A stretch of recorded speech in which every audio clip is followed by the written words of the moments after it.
अंजनगाव सुरजी नगर परिषदेत मोठा राजकीय भूकंप झाला आहे।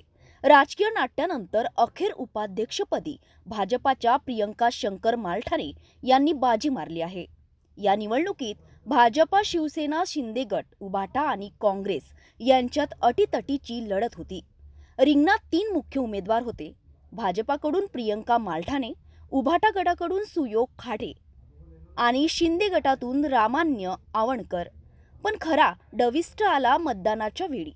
ऐनवेळी उभाटातील काही नगरसेवक आणि समाजवादी पक्षाने भाजपाला साथ दिली। परिणामी भाजपाच्या प्रियंका मालठाणे यांना तब्बल 15 मते मिळाली आणि त्या विजयी झाल्या।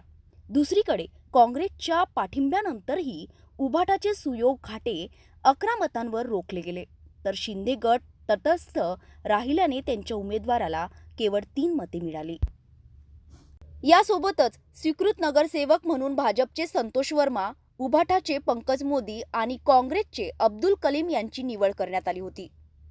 भाजप अल्पमतात असूनही त्यांनी आखलेली ही रणनीती सध्या संपूर्ण जिल्ह्यात चर्चेचा विषय ठरत आहे।